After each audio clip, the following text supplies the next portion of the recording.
Bien, seguimos en Esquina América y ahora tenemos el gusto de estar en comunicación con Celso Amorín, quien fue canciller del presidente Lula y de la presidenta Dilma Rousseff, y que desde Brasil nos está dando este contacto. Así que muy buenos días, Celso. Muchas gracias por esta comunicación. Buen día, un gusto estar con ustedes ahí de la Universidad Lanús.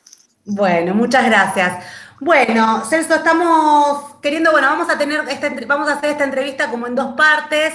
En una primera instancia vamos a hacerle algunas preguntas respecto de la situación brasileña en particular, digamos, qué es lo que está pasando en Brasil. Y después, en un ratito más adelante, vamos a estar charlando un poco respecto de la política internacional y de cómo usted ve a América Latina. En ese sentido, bueno, hace unos días el presidente Bolsonaro expresó, yo lamento todos los muertos, pero es el destino de todo el mundo, ¿no?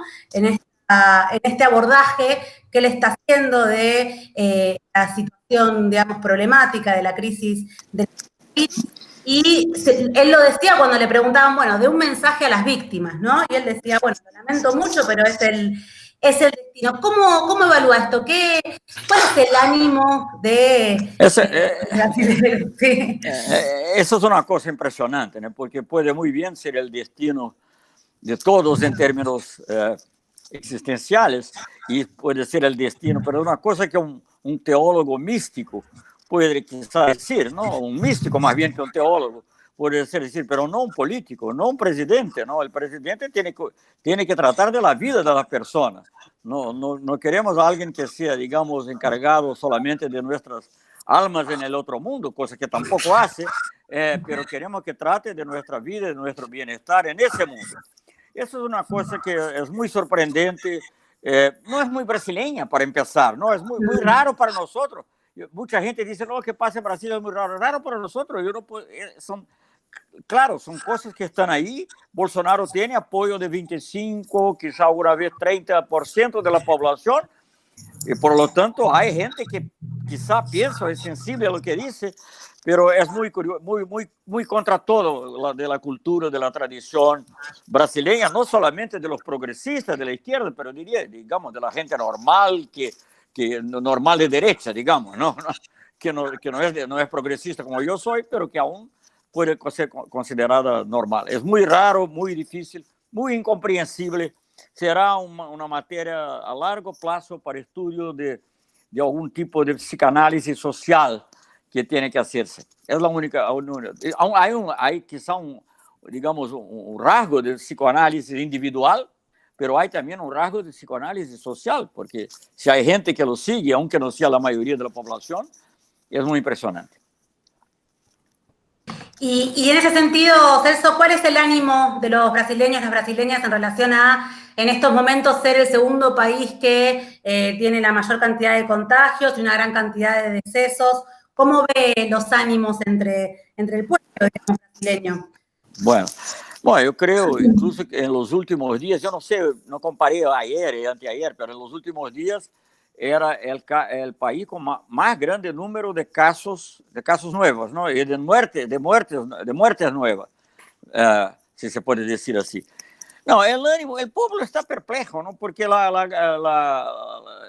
además con la propia pandemia, con las restricciones, hay poco contacto, sobre todo la gente, no como nosotros que estamos aquí nos comunicando, hablando por Zoom o por qué sé yo, Google, qué sé yo, pero la gente de la periferia, la gente de los trabajadores, pueden incluso tener celular, muchos de ellos, pero no hablan, no se comunican de esa manera.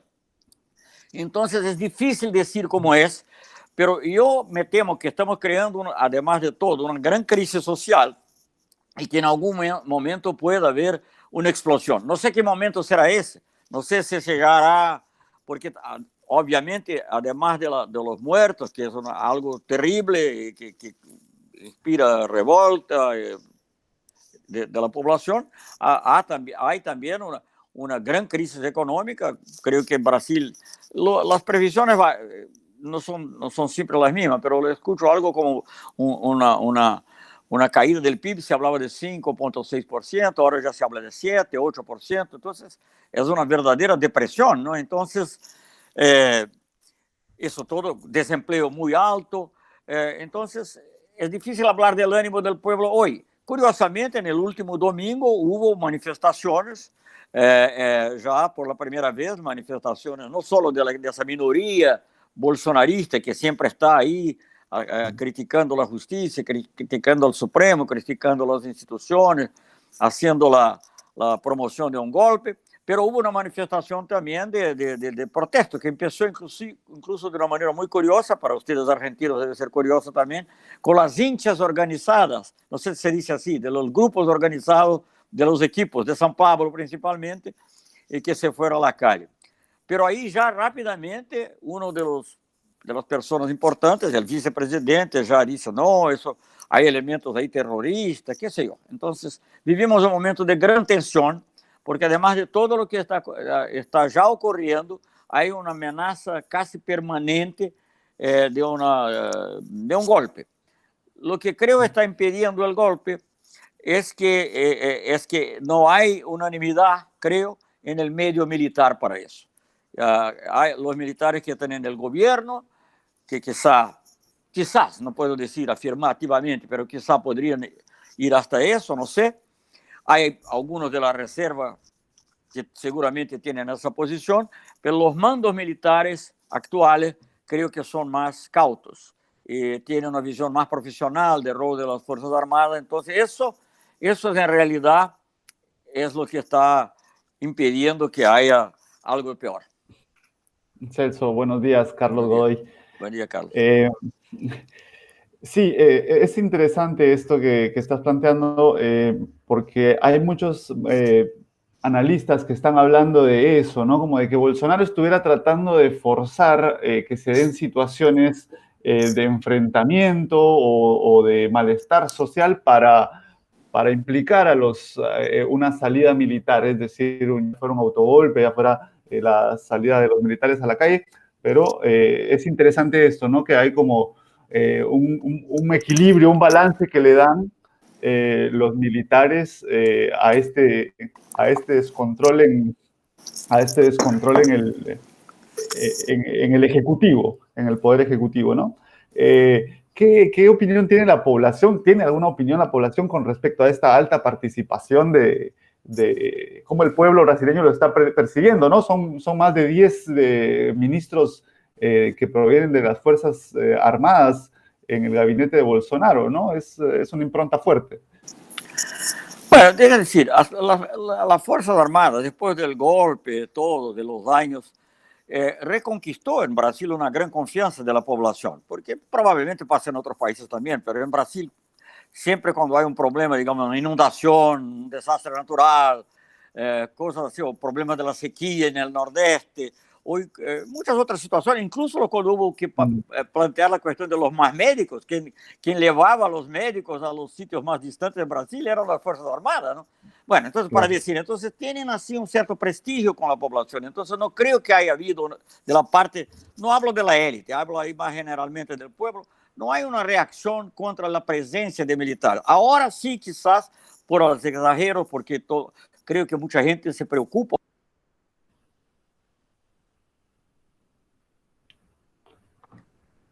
Disculpe, entró ahí una... Ahí está. No, aquí entró una llamada, tuve que cortar. Hay ahora con el hecho que hay muchas muertes, mucho eso, y digamos, el mal manejo que se hizo del Ministerio de Salud, todo eso, empieza a haber algunas dudas también. Pero es difícil decir en qué sectores de la población. En la élite intelectual, en la clase media más sofisticada, seguramente. Pero hay una parte de la clase media que vive un poco del comercio y que vive un poco también que le gusta a Bolsonaro, ¿sabe? Le gusta el machismo, le gusta el racismo, le gusta, es desafortunado, es un poco como Trump en Estados Unidos, ¿no? Aunque Trump no tenga los militares en el poder como Bolsonaro tiene. Bueno, pero solamente para hacer una distinción que me parece importante, en Brasil, hasta ahora, no se puede decir que es un golpe militar. Los militares están influyendo mucho, claro que termina influyendo no solo en la forma, en el contenido, pero la ideología es una ideología distinta. Es una ideología, Bolsonaro manipula algunos de los conceptos que interesan a los militares, como por ejemplo el combate a la corrupción, digamos, una visión fuerte aún de algo muy imaginario que sería un anticomunismo, y manipula eso, pero él tiene sus objetivos propios, sus objetivos que son de un líder de extrema derecha más similar a los líderes fascistas y nazistas do que propriamente a las antiguas ditaduras militares de América Latina. Aunque él también defenda lo que pasó, lo que era de peor, porque na época da ditadura militar, se você perguntara, por exemplo, a um general, algo assim, que estivesse no governo, se havia tortura, e vai dizer que não. Não sei, quizá em lo subterrâneo lá passa algo, mas nós não sabemos. Não, Bolsonaro é uma pessoa que defende abertamente a tortura. Ele chegou a dizer que o grande erro da ditadura não havia sido de torturar, mas havia sido de não matar 30.000 personas. Bueno, entonces ahora las 30.000 murieron con el coronavirus. Es realmente eso, un proyecto que tienda hacia eso, ¿no? Hacia el fascismo.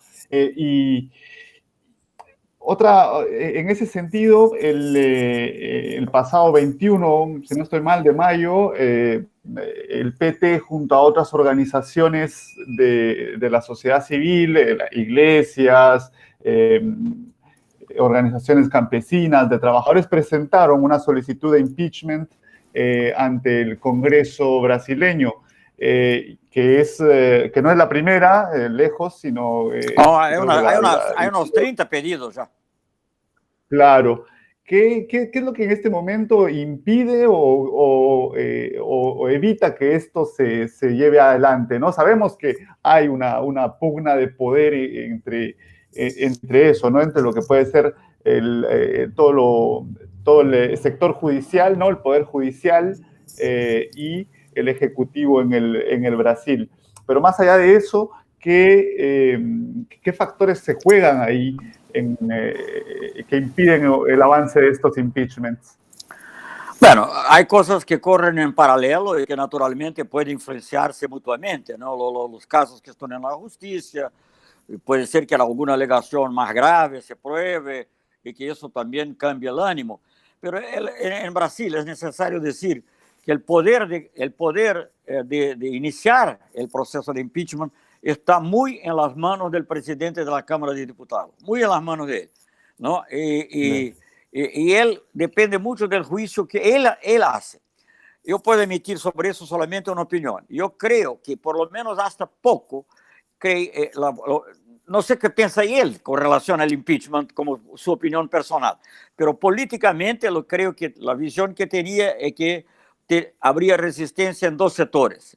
Quizá en los militares que apoyan a Bolsonaro sin saber lo que pasaría aún entre las divisiones entre los militares, pero también en el propio Congreso Nacional, porque Bolsonaro empezó, después de haber inicialmente criticado mucho lo que llamaba la vieja política, empezó a aproximarse de lo que se llama en Brasil el centrón, el gran centro, que en realidad no es centro, son solamente los partidos casi que podría decir partidos de alquiler, partidos que están allí para que alguien, bueno, que digamos que va a hacer alguna negociación en relación a una ventaja, no voy a entrar en la legitimidad de la ventaja, pero digamos que alguna ventaja que puede ser política, puede ser personal, no sé, y que en cambio de esa ventaja, entonces tiene los votos. Eso fue algo, por ejemplo, que Dilma no lo hizo de manera alguna, ¿no?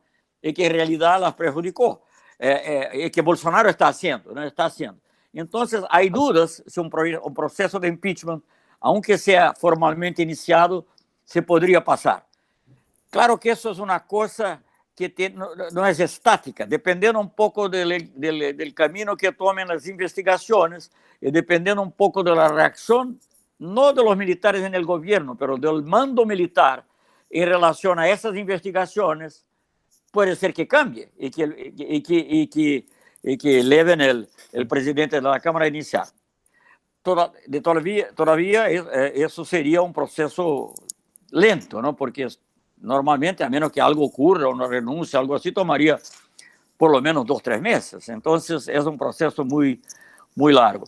Hay también, en paralelo, porque las investigaciones que están bajo la Corte Suprema tienen que ver, algunas de ellas, hay varias, pero algunas de ellas tienen que ver con las fake news en las elecciones y la utilización, el dinero de empresas privadas para pagar la utilización de fake news. Y eso obviamente contra la ley electoral.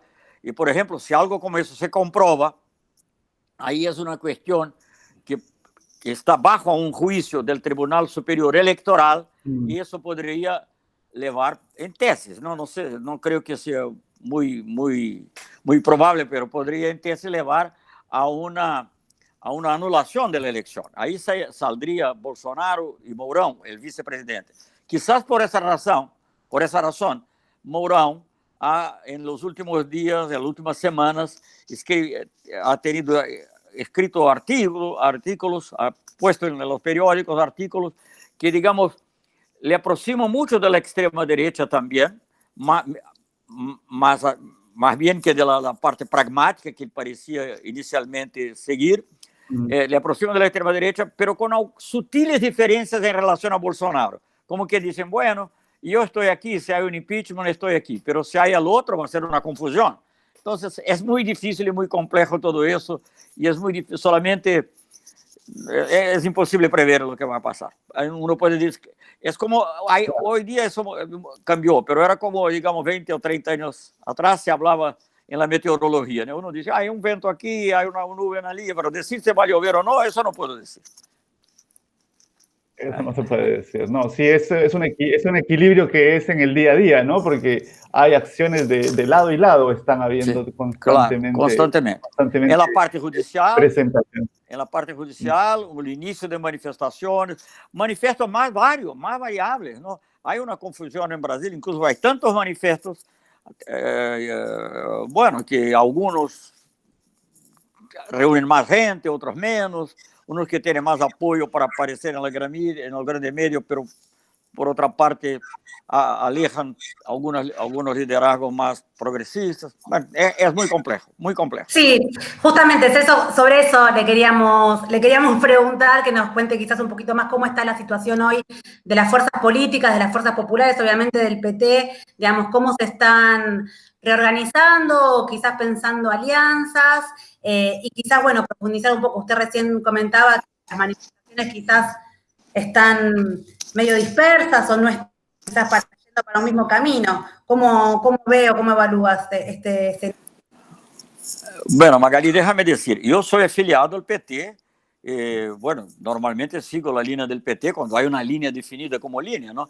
Pero no soy dirigente del PT. Entonces, tengo mi contacto, naturalmente, con el propio presidente Lula, con otras figuras importantes, pero para usted imaginar cómo eso está muy complicado hoy en Brasil. Uno de los manifestos que se ha sido lanzado inicialmente por artistas, algunos intelectuales, pero fue apoyado también por gente más cercana a empresarios.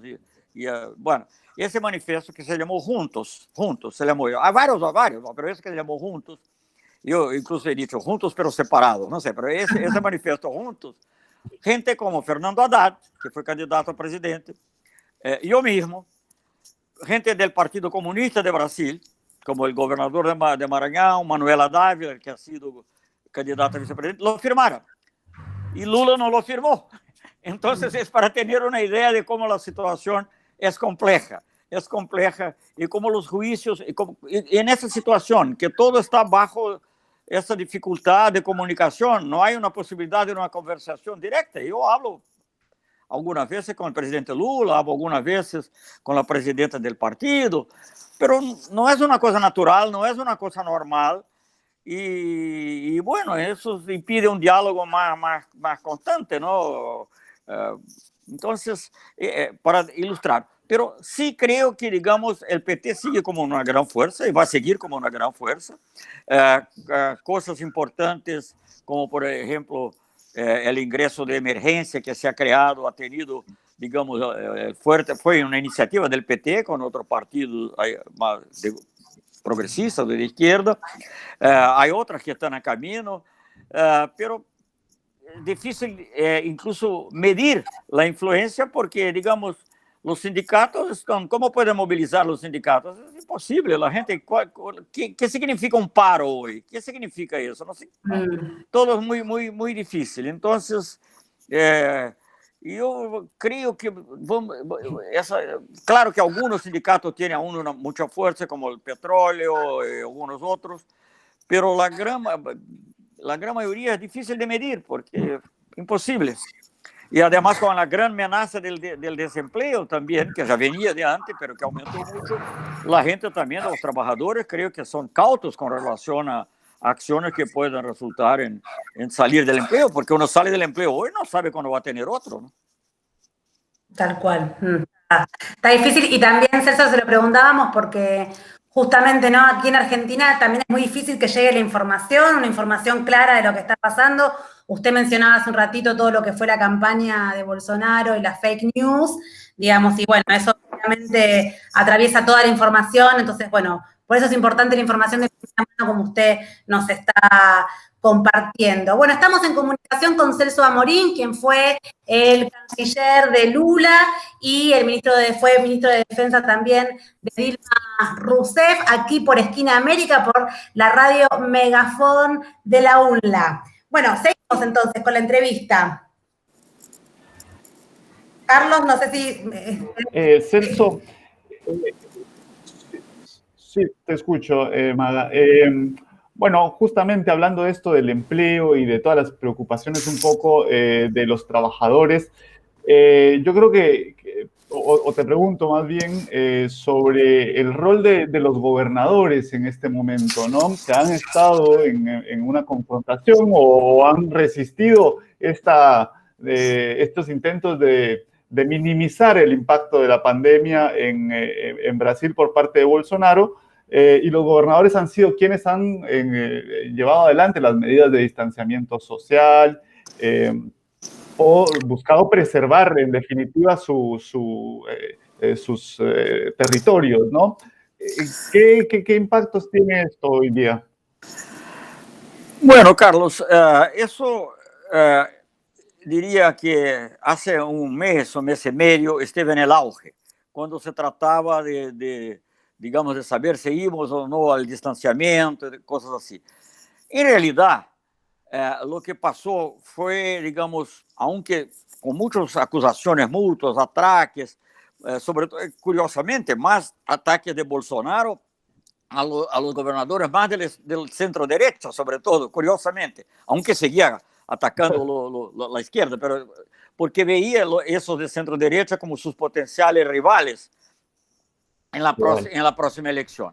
Y eso, en realidad, ¿qué pasó? Pasó que, digamos, no prevaleció ni una cosa ni otra. Hubo un distanciamiento, pero no un distanciamiento fuerte como fue en Argentina, que debiera ser en Brasil, porque obviamente el gobierno federal tiene mucha influencia. Y aunque, digamos, bueno, no puedo decir que no, pero no, digamos, aunque no hubiera directamente medidas de fuerza contra los gobernadores, claro que si hay empresarios, pequeños empresarios que digan, mire, el presidente está diciendo que tenemos que trabajar, entonces eso hace todo más difícil. Entonces, el distanciamiento, la distancia, no sé cómo decir eso en español, el aislamiento, que en el inicio llegó quizá a unos 60% de la población, por lo menos de la población que podría, sin hablar de los servicios de salud, así, el 60% bajó para 40, la última cosa que leí ya era 30 y poco por ciento, entonces quedó debilitado. Digamos, y así fue. Hoy incluso hubo otros también, otros conflictos en relación a las transferencias del gobierno federal, porque algunos impuestos son recogidos por el gobierno federal, pero hay transferencias obligatorias a los estados. También hubo conflicto con eso, pero yo diría que hoy no parece ser la cosa dominante. Sigue ahí porque Bolsonaro tiene los ojos siempre en su elección, en el continuar en el poder, continuar ahora y continuar más tarde. Juega con varias hipótesis, en mi opinión, la hipótesis del golpe, pero también juega con la hipótesis de mantener esos 30% que tiene y llegar a las elecciones como en el único candidato que pueda derrotar la izquierda y que entonces vuelva a ganar. Bueno, entonces juega con esas posibilidades, pero eso sigue, pero no es lo que está más vivo en ese momento. Lo que está más vivo en ese momento es quizá la vuelta de manifestaciones, y en ese caso debo decir que desafortunadamente lo que pasó en São Paulo no es muy inspirador, porque la policía de São Paulo, aunque el gobernador se haya puesto como rival de Bolsonaro y muchas cosas, la policía de São Paulo, porque leo los informes, yo no estaba ahí, no puedo decir, pero es que ha sido muy leniente, muy liviana, ligera con los bolsonaristas, y muy represiva con los manifestantes contra el gobierno. Entonces, eso es una señal negativa que no sé bien a dónde van a llevar. Hay varias interpretaciones. Una de ellas es que Bolsonaro justamente siempre buscó más directamente el apoyo de las policías militares, en algunos casos se dice también de las milicias irregulares. Bueno, no puedo decir, pero en el momento que hablamos hoy, la cuestión está más planteada de esa manera que la parte de la pandemia. Desafortunadamente, era como si los gobernadores hayan desistido no en las palabras, pero en la práctica, desistido de una política de distancia más grande, porque también ya tiene 2 o 3 meses que estamos con la pandemia y ellos mismos ya quedan más propensos a hacer alguna flexibilización. Entonces el conflicto medio que se desplazó de lugar. Bien, continuamos entonces aquí en Esquina América. Estamos conversando con Celso Amorim, ex canciller del PT, de Luis Inácio Lula da Silva y de Dilma Rousseff. Y bueno, vamos a solo continuar para decir entonces una cosa, con solo una cosita. Yo fui también canciller de Itamar Franco, que era un gobierno más al centro, entonces, en el inicio de cuando la democratización. Claro, en los años 90, sí, ¿no? ¿Fue esto? Sí, fue. Bueno, Celso, vamos a continuar entonces un poco con toda la parte de un poco de la política exterior que te planteamos un principio, conocer un poco cómo ves, cuál es tu visión, ¿no? Sobre algunas cuestiones y particularmente sobre la región en este momento. Y fundamentalmente queríamos preguntarte sobre ¿cuál crees que puede ser el rol de América Latina en un escenario como el actual de multipolaridad que se está agudizando? Y si es posible hablar entonces de alguna disputa por el control de la región en este momento, ¿no? Es decir, tenemos todo este contexto de pandemia en el cual, por ejemplo, el rol de China, el rol de Estados Unidos se han visto como potenciados en el escenario global. En América Latina, ¿cómo lo ves? Bueno, déjame decir muy esquemáticamente, ¿no? Porque eso es una cuestión toda muy compleja. En realidad, esa pregunta no solamente sobre América Latina, pero sobre el mundo, ¿no? Yo creo de manera muy rápida que el mundo camina por una otra orden, un nuevo orden mundial. Hay tendencias que ya existían, que se han acelerado con la pandemia. Una de ellas es el ultrapasaje de la economía norteamericana por la economía de China como la principal economía del mundo. Eso es un hecho muy importante, sería muy importante de una manera. Creo que se acelera con la pandemia. Hay también la propia actitud norteamericana, ahora que más grave aún, en términos de poder blando, ¿no? Con lo que pasa con la represión a los negros y a los afrodescendientes, que es un otro aspecto. Y bueno, entonces hay un cambio en la orden mundial con la ascensión de China, y ahí la grande discusión que se puede tener en términos muy generales es si vamos a tener una especie de nueva guerra fría Estados Unidos-China, guerra fría con el riesgo de en algunos momentos quedar una guerra un poco más caliente, o si vamos a tener una como tú dices, una estructura más multipolar. Yo escribí un artículo, no sé si tiene, lo puedo enviar a Magalí, o no sé, que yo tengo ahí el email, el WhatsApp, juntamente con el presidente Lula, justamente que empieza con las palabras en inglés, se dice, the world order is no more, que la orden mundial no existe más. Bueno, creo que se va a cambiar por esas razones geopolíticas, geoestratégicas, que tienen que ver con la economía, con el poder blando de los países. China también es el país que está haciendo más diplomacia en ese momento, en Europa, en todas las regiones del mundo. O si vamos a tener un mundo que sea un poco más multipolar. Yo creo que eso no es algo definido, ¿no? Hay siempre, nunca será netamente una cosa u otra, pero creo que depende un poco de nosotros también. Yo tengo la impresión, el deseo, que sea un mundo más multipolar, porque Rusia seguirá siendo un país importante desde el punto de vista militar. Los experimentos recientes que hacen con nuevos tipos de torpedos, de cohetes, como se dicen, ultrasónicos, hipersónicos, todo eso tiene una gran importancia también, no se puede desconocer, además del territorio, bueno, todo lo que sabemos sobre Rusia. Y Unión Europea, que se está, creo, revitalizando, contrariamente a lo que pensaba. Creo que no sé aún cómo será todo eso en la práctica, ¿no? Porque a veces la presentación es una cosa, la práctica no es exactamente la misma. Pero hubo un cambio en la actitud de la Alemania, aparentemente muy positivo, que ha sido muy objeto de elogios en Italia, en España, los países que sufrieron mucho con la pandemia, y de Francia, que es más en el sentido, digamos, de una política más proactiva en el área fiscal también en el conjunto europeo. Bueno, no sé si eso es seguro, pero suponiendo que eso pueda tener algún seguimiento, seguiremos teniendo a Europa como un actor importante. Y mira usted, el hecho que el Reino Unido haya salido, que es malo, pienso yo, para el mundo de manera más general, pero para la cohesión europea quizá facilita las cosas, ¿no? Porque tiene, bueno, no estoy diciendo que es positivo, pero por otros aspectos que podría dar. Pero de todas maneras, quizá vamos a tener una política europea de más cohesión. Por ejemplo, solamente para recordar, en la invasión de Irak, Reino Unido, con el gobierno del Partido Laborista, apoyó a la decisión de Bush. Alemania y Francia fueron contra. Entonces, para mencionarlo, entonces ahí ya tenemos 3-4 fuerzas importantes. ¿A dónde se sitúa América Latina? No solo América Latina, pero África, otros. ¿A dónde se sitúa? ¿A dónde se ubica América Latina? Creo que América Latina, para tener influencia en ese nuevo mundo que se dibuja, tiene que tener más unidad.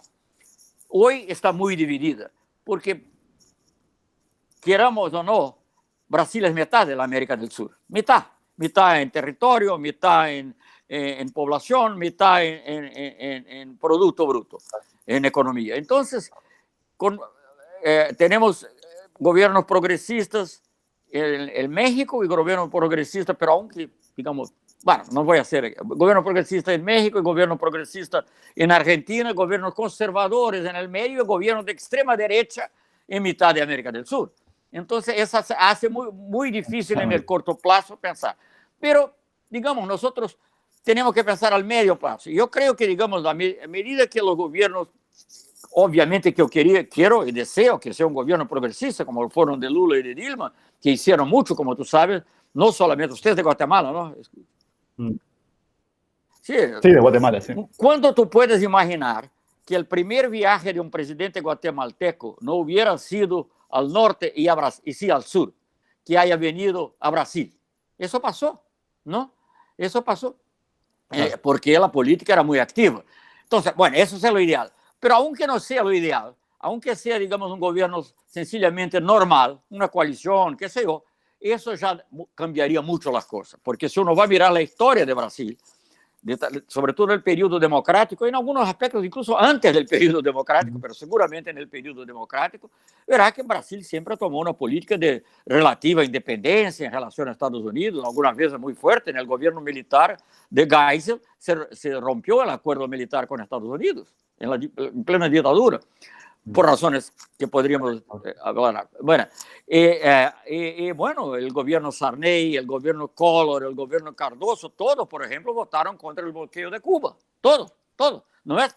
Primera vez en la historia que Brasil deja de votar en favor de la resolución condenatoria del bloqueo a Cuba, al embargo a Cuba, es ahora con Bolsonaro. Eso nunca pasó, ni en el gobierno Temer, que salió ya del golpe contra Dilma. Entonces, si volvemos a un gobierno normal, las condiciones para un buen diálogo de América Latina serán mejores.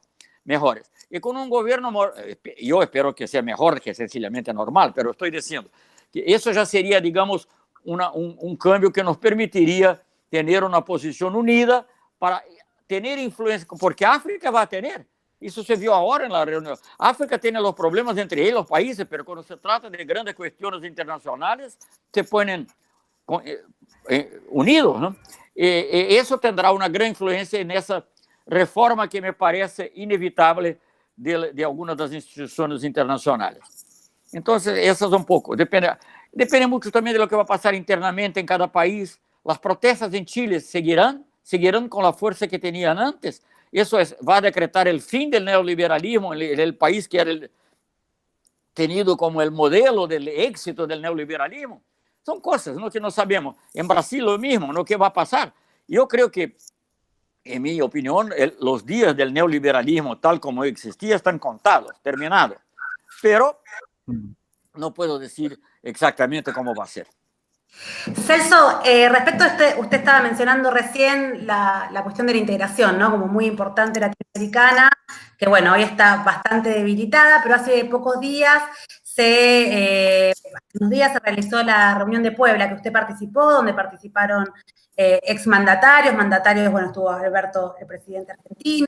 Fue una reunión, digamos, bastante importante también por la calidad y la pluralidad de personas que asistieron. Ahí se discutió un poco tanto el tema de la integración y también la cuestión de la presentación de un informe respecto de la reestructuración de la deuda, ¿no? Para el G20 también como uno de los grandes flagelos de América Latina. Así que hago una pregunta doble. Por un lado esto, ¿no? Usted, en respecto de la integración, decía, está muy bien, pero también tenemos que hablar hacia afuera, ¿no?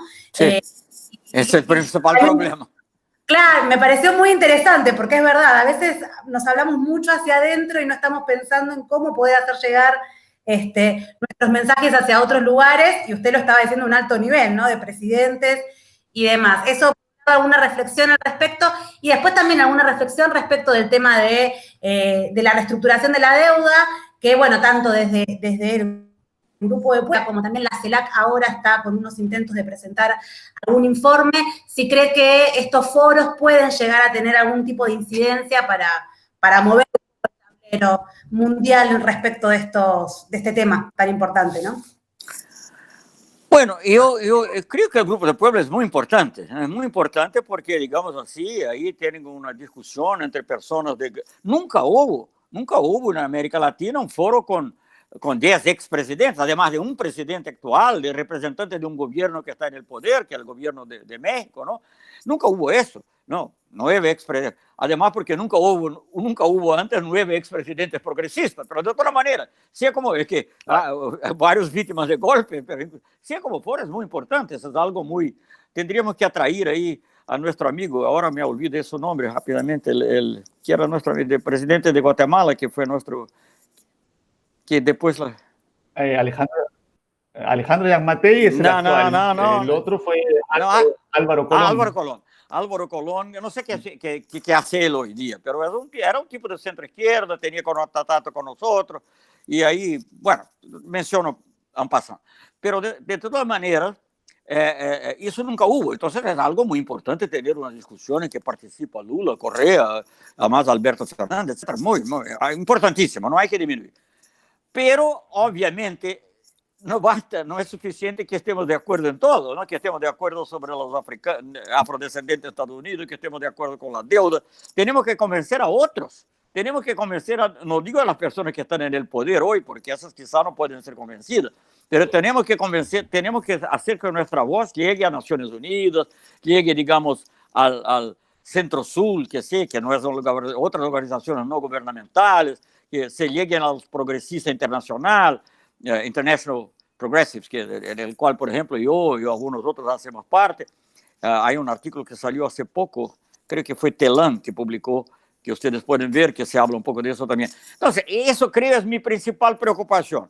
Pero bueno, yo soy una persona y puedo hacer lo que pueda. Yo hice llegar por mi medio al secretario general de Naciones Unidas, pero es necesario crear una cosa más yo creo que eso aún no es la preocupación principal.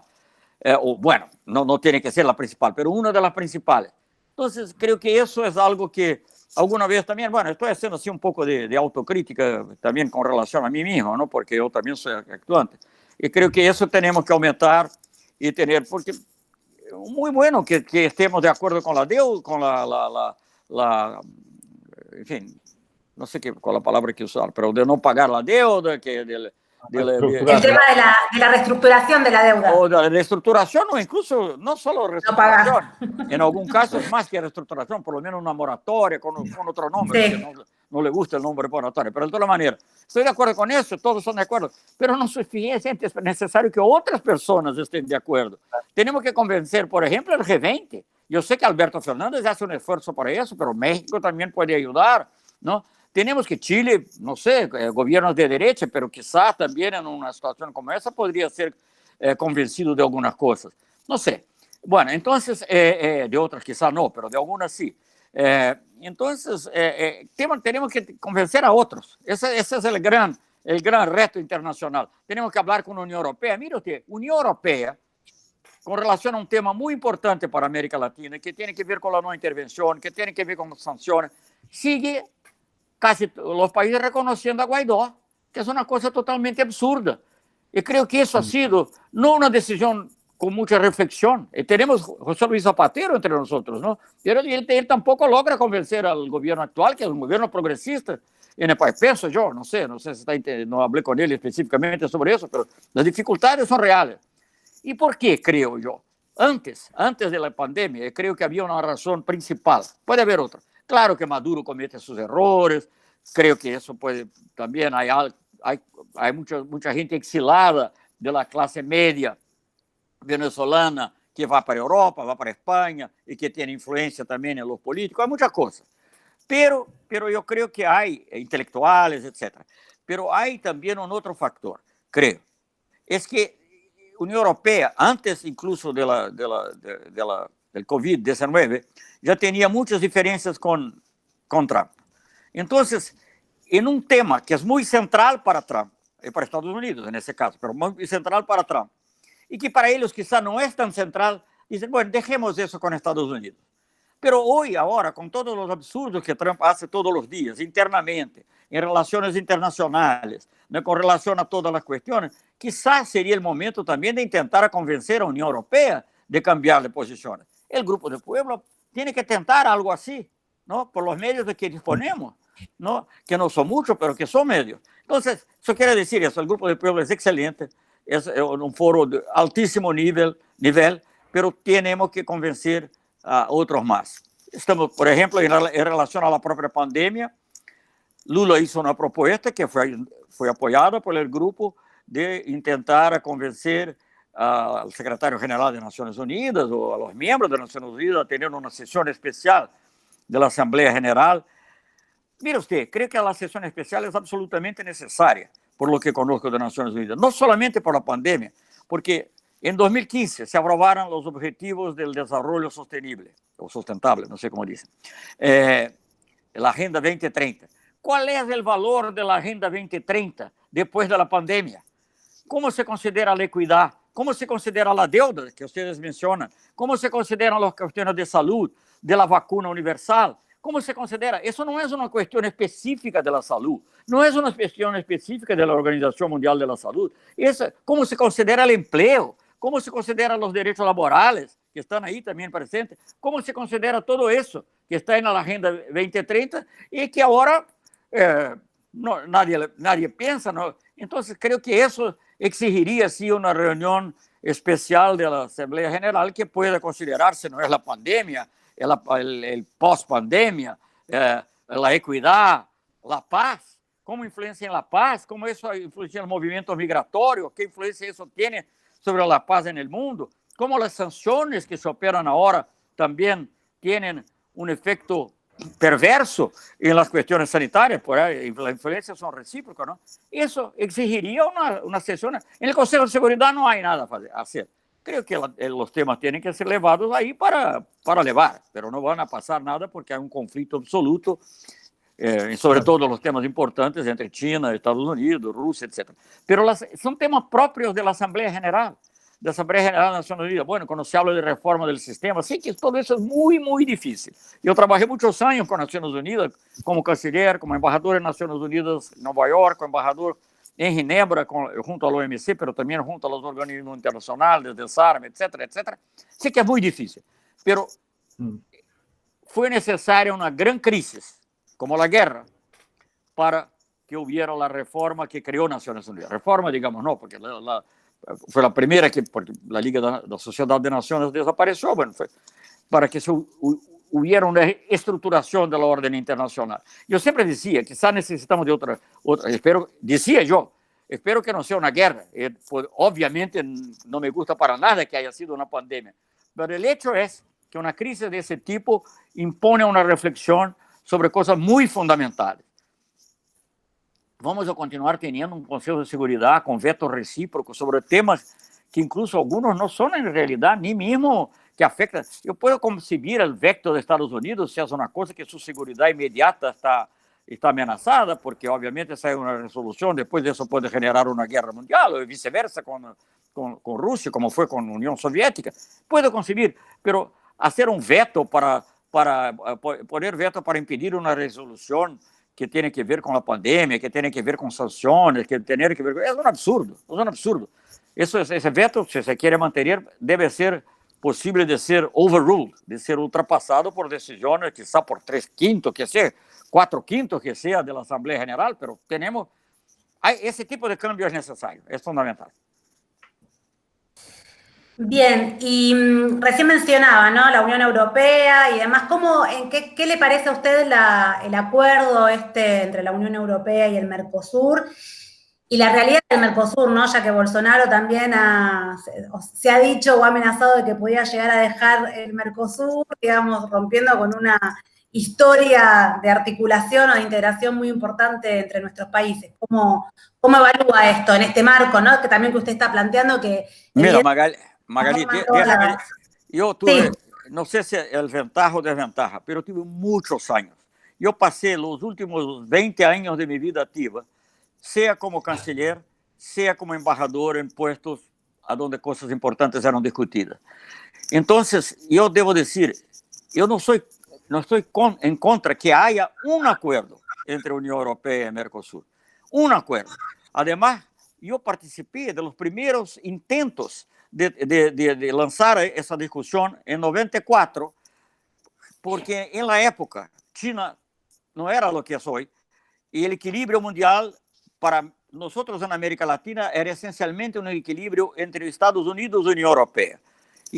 O que para mim não me gostava para nada era o que se falava, expansão del NAFTA, ALCA, etc. Não em tese, mas como era. E me parecia que um acordo entre Mercosul e União Europeia podría ser un factor de equilibrio. Pero eso no significa que tenemos que tener un acuerdo ultra neoliberal en que los europeos consiguieron todo lo que quieren, incluso porque tenían Macri en Argentina, Temer en Brasil.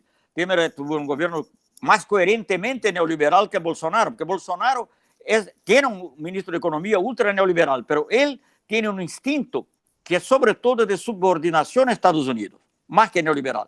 Guedes es menos. No es que nunca sea mejor que el otro, pero estoy diciendo, son distintos.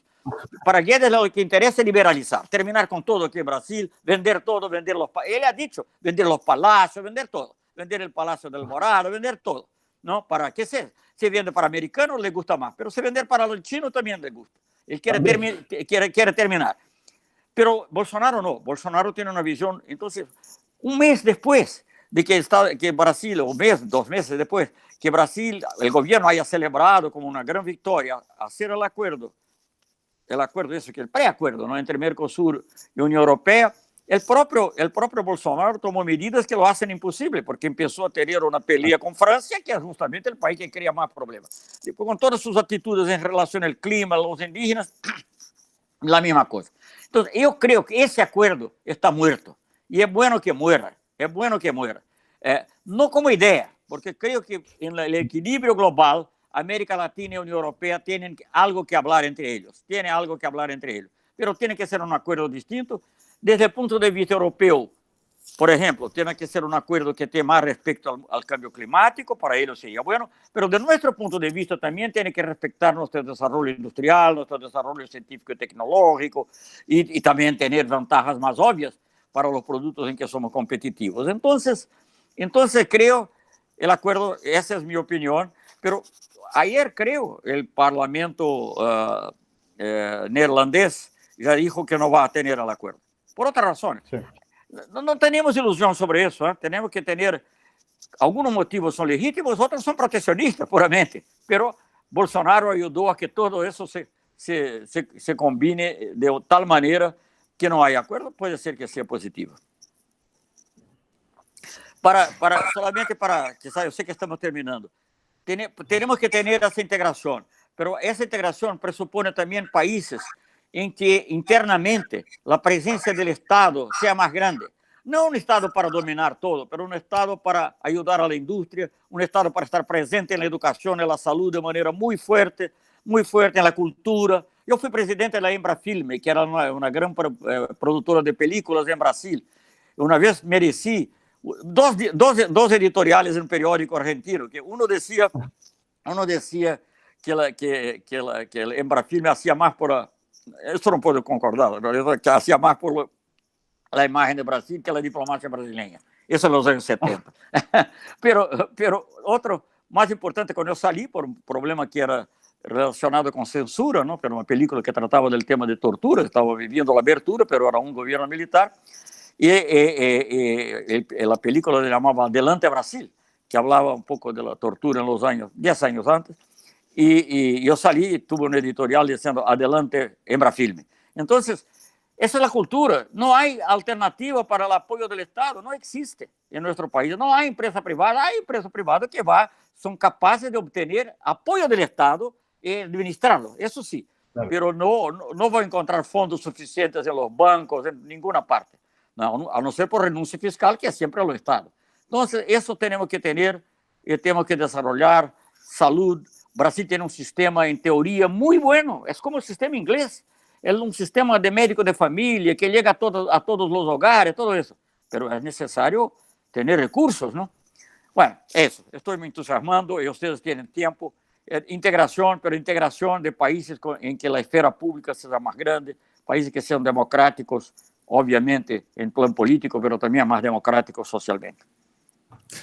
No, le agradecemos muchísimo, la verdad, eso es justamente, me parece que también uno de los grandes temas, y siempre lo hablamos en Esquina América, lo hablamos en el Centro de Estudios donde nos desarrollamos, es que pone un poco en discusión la cuestión de la discusión del neoliberalismo como modelo, ¿no? Y la intervención estatal como necesidad para nuestros pueblos, así que muy agradecidos y agradecidas por esas últimas palabras, porque es importante tenerlo en cuenta, ¿no? Esto de cómo se va a ir transformando también, o cómo debería el Estado tomar su rol también, a raíz de una pandemia que nos lo puso en la cara, ¿no? Como, bueno, basta esto. Es algo que no hablé, yo no voy a abundar sobre eso porque tomaría mucho tiempo, pero no hablamos de la cooperación internacional. Estaba implícito, sí. Pero es necesario pensar que la resistencia a la globalización exagerada no es el aislamiento, es un nuevo tipo de cooperación, una nueva cooperación internacional. Eso solamente quería decir.